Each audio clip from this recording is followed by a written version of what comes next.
E aí, galera, tudo bem? Estamos de volta para mais uma aula sobre Idade Moderna e para falar um pouquinho mais sobre esse período de transição que a Idade Moderna representa.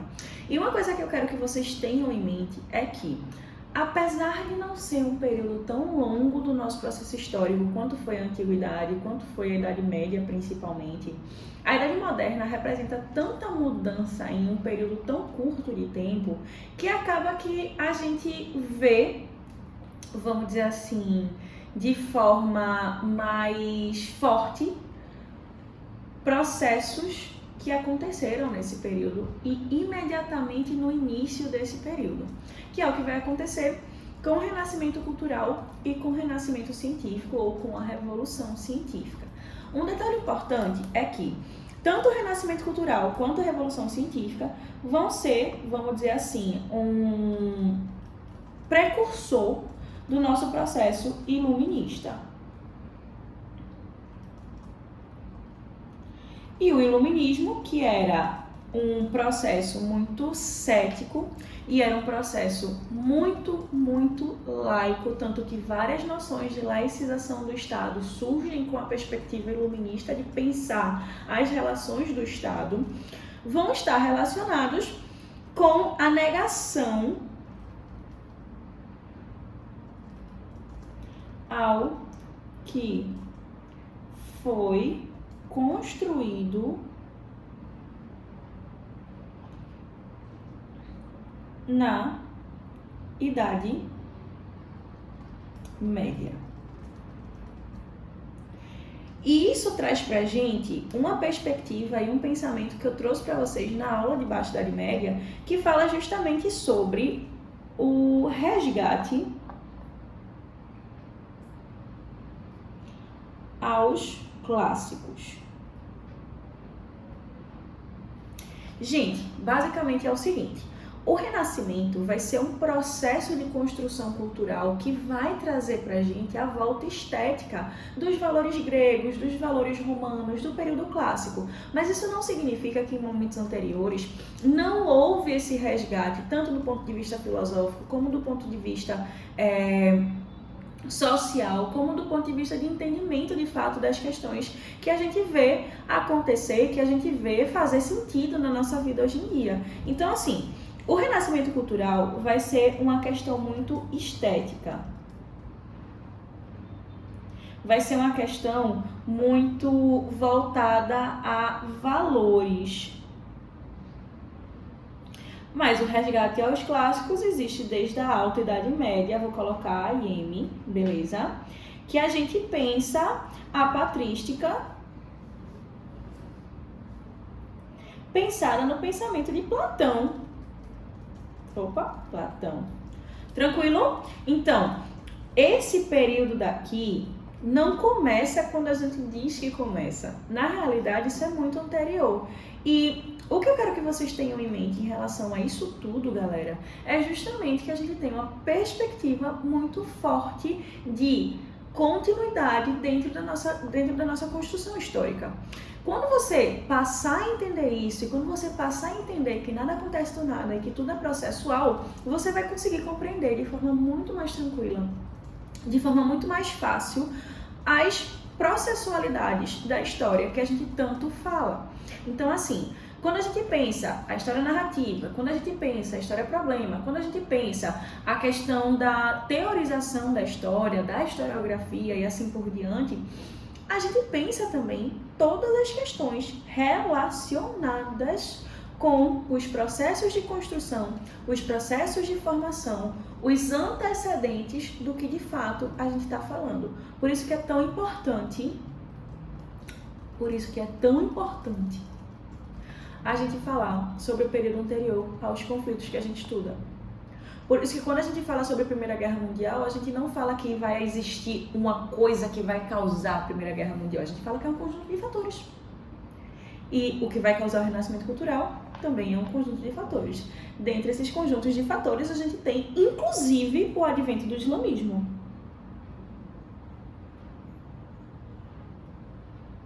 Que vão entrar em contato com os escritos gregos e vão começar a traduzir para as linguagens mais acessíveis ao que os europeus tinham E esse mesmo islamismo vai viabilizar a formação do pensamento do renascimento cultural.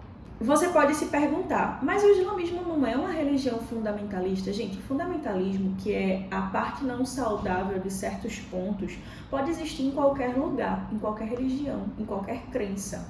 O islamismo fundamentalista é uma coisa muito contemporânea, certo? Dentro do processo de construção e de advento do islamismo, eles eram muito abertos, inclusive, a outros processos de conhecimento de culturas.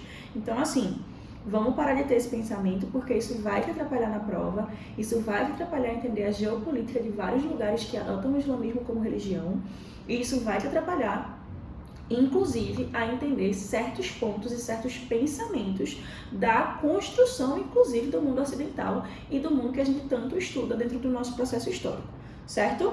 Então, vamos lá, vamos para a nossa introduçãozinha.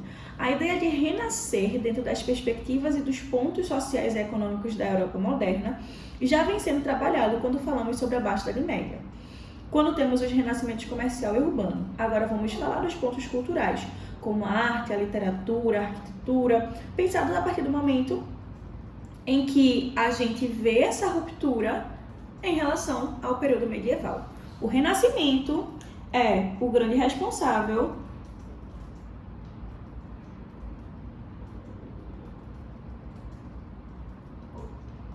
pela ideia de Idade das Trevas. Pelo amor de Deus. Quando vocês verem qualquer coisa que se referencia à Idade Média chamando de Idade das Trevas, você marca falso, tá? Por quê? A partir do momento que você tem a Idade Média como Idade das Trevas, você nega todas as construções que a gente teve durante a Idade Média. A Idade Média é um período extremamente questionável, sim, concordo. Mas não é um período inútil. Muitas coisas que você tem em relação à religião, à sociedade, a costumes, a ética, a sexualidade, você tem da Idade Média, beleza? Então, vamos começar a deixar de lado essa visão e essa perspectiva que a Idade Média é a Idade das Trevas. Tranquilo? E aí, vamos lá. Berço do Renascimento, Península Itálica. Se você não sabe onde é a Itália, é isso aqui, ó. É essa botinha que chuta um triângulo, tranquilo? Isso aqui é a região da Sicília e tal, da Sardenha. E é nessa região de Península Itálica que a gente tem a formação da Idade do Renascimento, tranquilo? E um detalhe importante, viu, gente? Uma coisa que a gente associa muito em relação à sociologia e o processo cultural é a noção de indústria cultural.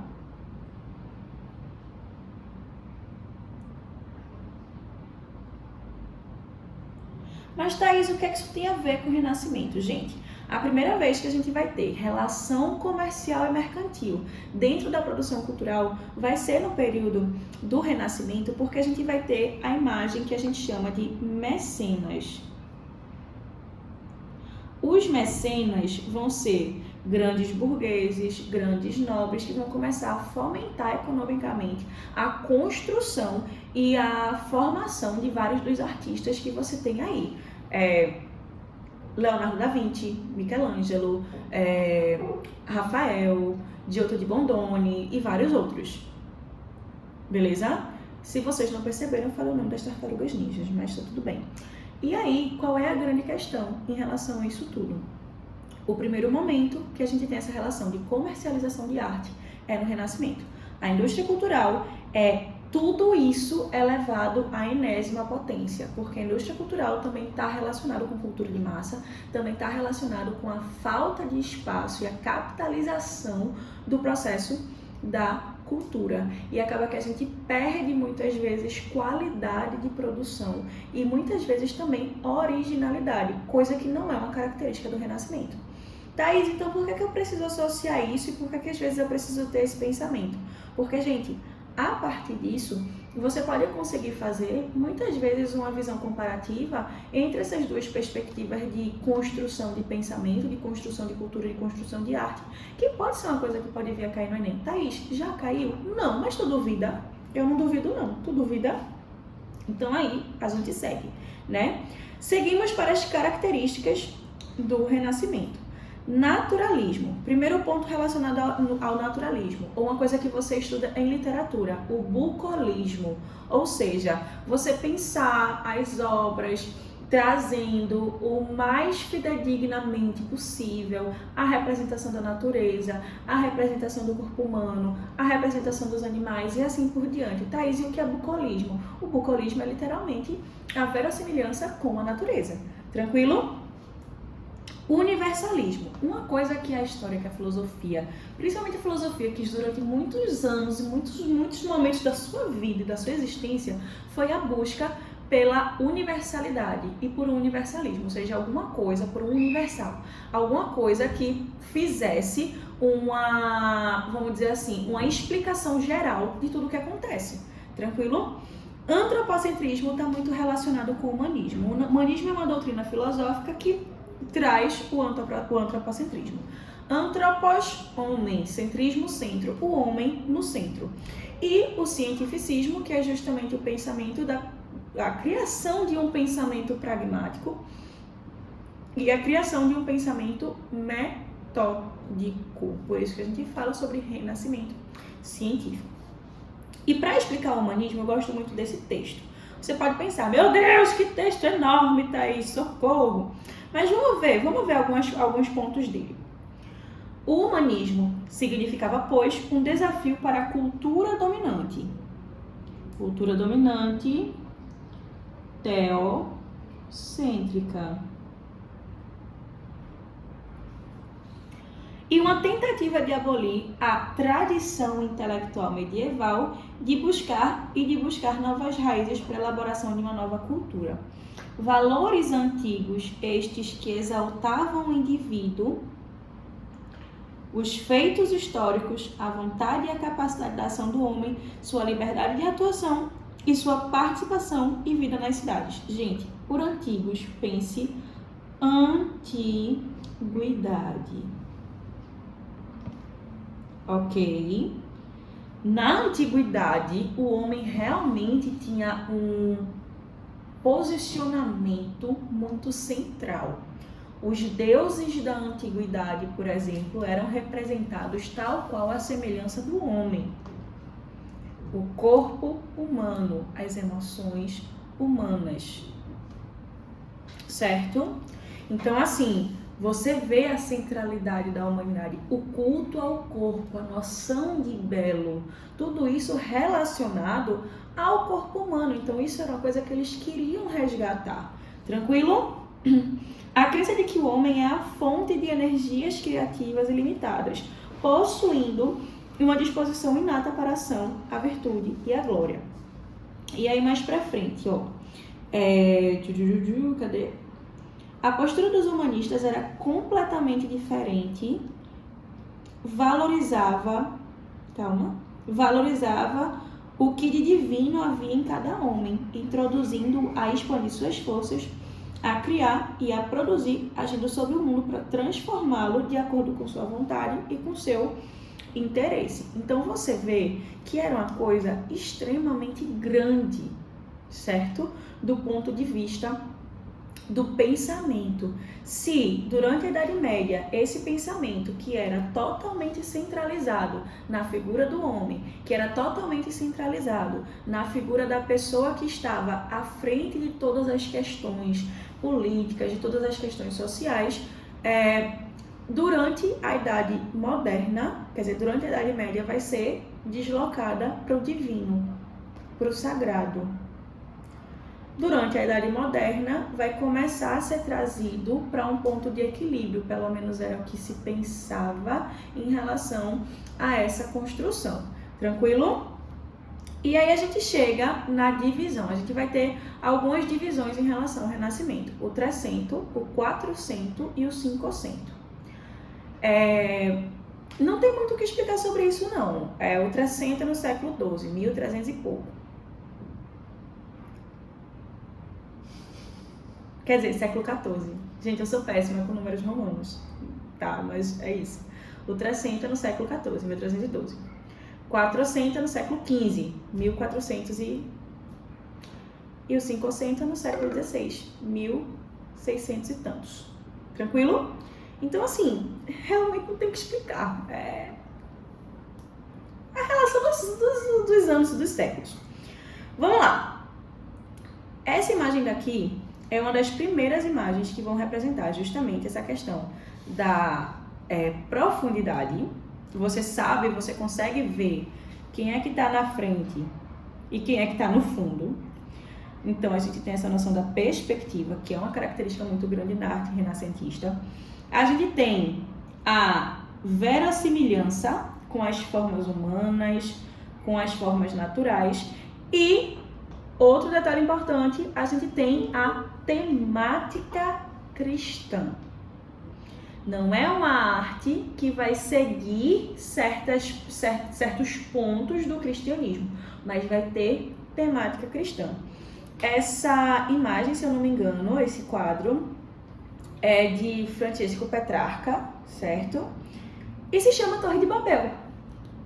Torre de Babel, tipo, a história da Torre de Babel é uma das primeiras histórias que a gente aprende quando a gente está começando a se inserir nessa lógica de vivência cristã ocidental que a gente tem. Então, a gente tem Dante Alighieri, que vai trazer pra gente a noção do inferno. Quem vai figurar o inferno pra gente, que é ocidental, é Dante Alighieri. Francesco Petrarca e Giovanni Boccaccio, que vão estar muito presentes dentro desse processo artístico e arquitetônico, certo? E aí, eu queria trazer para vocês em relação a Giotto di Bondone, que ele vai começar a trazer algumas noções muito interessantes. Deixa eu pegar aqui uma cor que seja legal para riscar e não ficar transparente. Muito interessante sobre o pensamento dele, que é justamente assim. Uma noção que a gente tem durante a Idade Média é que é tudo muito reto, é tudo muito plano. Se você perceber direitinho, isso aqui é uma imagem 2D. Mas a gente consegue ver onde é que está o fundo, onde é que está mais distante e onde é que está mais próximo. E isso se dá justamente a essa ideia de que não vai ser tudo muito reto. Se você perceber direitinho, eu não estou fazendo linhas retas acompanhando. Nossa, de jeito nenhum eu estou fazendo linhas retas. Mas deixa eu tentar de novo. Ó, não está totalmente reto. Tá meio que na diagonal, tá vendo? Trazendo pra gente essa noção de profundo. O que tá mais perto da gente é maior. O que tá mais longe da gente é menor. É aquela mesma sensação de você estar num corredor muito grande e você ter aquela sensação de que as linhas estão se encontrando, sabe? Que as paredes estão se encontrando. Então, ele vai começar a trazer essa noção da perspectiva, certo? Que é o efeito de profundidade. No caso, o efeito de espaço, né? Efeito de espaço, a composição. A gente vai ter cores muito mais vivas e aquela coisa do claro com escuro. E a gente vai ter uma expressividade muito grande nas representações. Um exemplo dessa expressividade, que vai ser uma característica muito grande, é esse quadro daqui, se eu não me engano. Esse quadro é de... não lembro o nome dele, que é a expulsão de Adão e Eva do paraíso. Olha a expressão. É uma expressão de desespero. Não é uma expressão, tipo, vou ficar aqui estatalado e ainda vou dar tchauzinho pro porteiro. Bye, bye, galera. Não, não é essa a ideia. Então, vamos lá. No 400, que é o século XV, 1400, a partir de 1401, vamos dizer assim, a gente tem a sagração do humanismo, então a gente tem o fortalecimento disso tudo. A escultura com detalhes, um exemplo vai ser o nosso monstruoso e quase não humano Michelangelo. Olha aqui, o Davi de Michelangelo. Beleza, Davi está no 500, Michelangelo está no 500, mas uma das ideias, ele traz essa noção dos detalhes. Você perceber, só não tem pelos, no caso os cílios, porque não tem como você reproduzir pelos, no caso cílios, no mármore. Mas é uma coisa extremamente detalhada, né? E a representação das emoções, você não vai ter rostos sem expressão, você vai ter as expressões. E o estudo da língua grega, que é justamente representando o processo do clássico, do período clássico, né? O resgate aos clássicos. Tranquilo? Vamos seguir. A expulsão de Adão e Eva do paraíso, certo? E aqui é o nascimento de Vênus. São religiões diferentes, mas são temáticas religiosas e cristãs, no caso cristã, nesse momento daqui. Tranquilo? E aqui representando justamente o resgate aos clássicos. Tranquilinho? Vamos seguir. Por favor. Temos Leonardo da Vinci. Sim, Leonardo. Leonardo da Vinci, o cara que desenhou a Mona Lisa, traz a noção do claro e do escuro. Se você percebeu, o contraste de cores da Mona Lisa é justamente essa perspectiva do chiaro-escuro ou claro-escuro. A indefinição dos contornos, justamente para trazer a noção de distância, certo? Tá vendo aqui, ó? A noção de distância. O esfumaçado, né? O esfumaçamento. E a noção de mistério. A moça do sorriso enigmático. É isso aí mesmo, gente. Tenham essa noção. Eu gosto muito dessa imagem aqui, que é a Santa Ceia de Da Vinci. Inclusive, essa é uma imagem que hoje está em recuperação e a artista que está no processo de recuperação está tendo um trabalho enorme. Vamos lá. Noção de profundidade. Tá vendo? Noção de profundidade. Opa! Noção de profundidade. Noção de profundidade. Tá vendo aqui? Tá vendo que eu não estou desenhando linhas retas? Tá vendo? Ponto central. Certo? Inclusive, aquele filme Código da Vinci começa numa viagem nesse quadro, né? Porque diz que isso aqui é uma mulher, né? Que seria a Maria Madalena. E tá vestido o inverso das vestimentas de Jesus. E esse formato aqui de triângulo seria o cálice, que é a representação do feminino. Mas, minha gente, viagem isso aqui, tá? Dan Brown pegou os símbolos, pegou algumas coisas, teorias da conspiração, mas assim, viagem. E o que eu quero que vocês tenham em mente é justamente isso, tipo, a questão das formas geométricas, quadrado, quadrado, quadrado, quadrado, quadrado, arco, certo? Linhas retas, tá vendo? Não tem, nesse caso a gente não tem tantas indefinições, mas por exemplo, na paisagem a gente tem algumas indefinições, a gente tem alguns contornos mal feitos e assim por diante. Aqui, por ser a parte central da imagem, ela tá bem mais clara e assim por diante, beleza? Um exemplo, ponto de fuga, aqui, redondinho, no caso aqui, que seria o ponto central, a linha do horizonte, que é basicamente o que eu desenhei para vocês, a linha do horizonte e o centro da imagem, acusando o centro da imagem. O ponto é um lugar por onde passam muitas retas. Sim, gente, geometria, temos isso daí também. Vocês acham que esses conceitos surgiram como? Exatamente. Então, basicamente essa é a noção, tá? No 500, ou 500, 500, 500, sei lá, tem justamente isso daqui. Rafael Sanzio e Michelangelo. Leonardo, Rafael, Michelangelo, certo? As nossas queridas tartarugas ninjas. Donatello, ele era também artista, mas ele não vai ter tanta presença nos temas de prova como a gente tem os outros queridos que a gente viu. Então, esse quadro aqui é um quadro muito bom, a gente consegue acusar a parte central, que é justamente Platão e Aristóteles. O nome desse quadro é Escola de Atenas.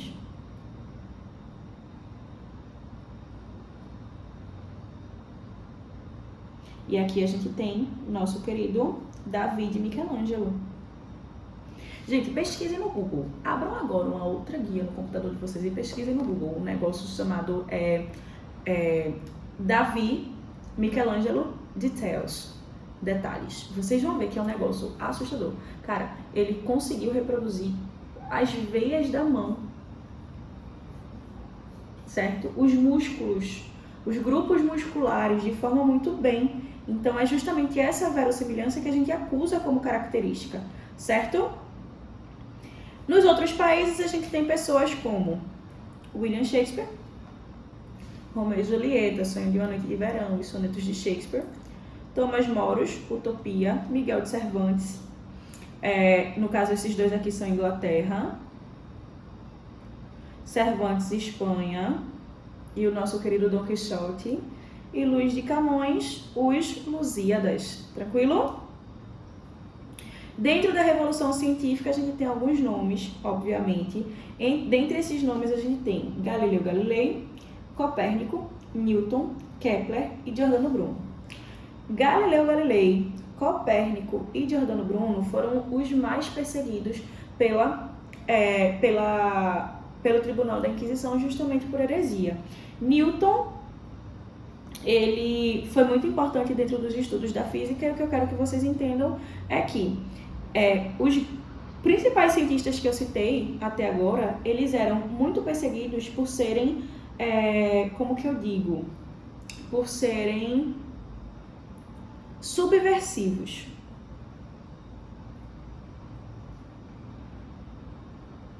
Certo? O que é ser subversivo? É você questionar o que é o pensamento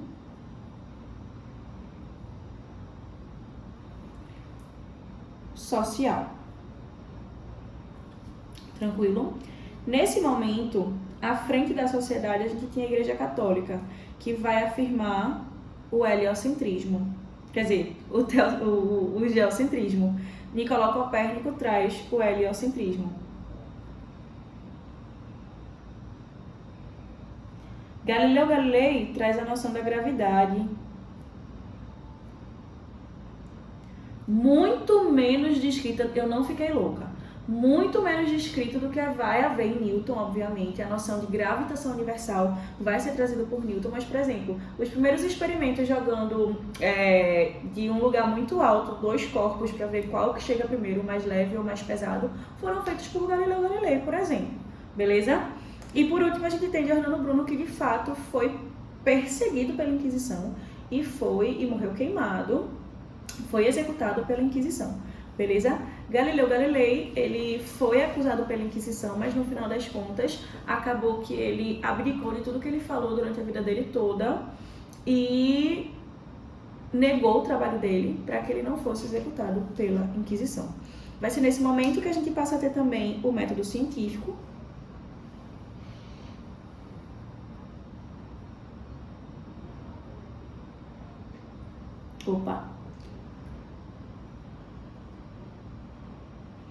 E vai ser nesse momento que a gente vai ter também a dicotomia da filosofia moderna, que vai ser racionalismo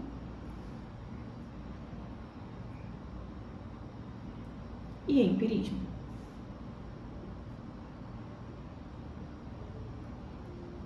Beleza? Galera, espero que vocês tenham entendido e tenham curtido a aula de hoje. Compartilha com seus amigos, mostra sempre o trabalho da gente, que vai ajudar bastante. Um beijo no coração de todo mundo e até a próxima.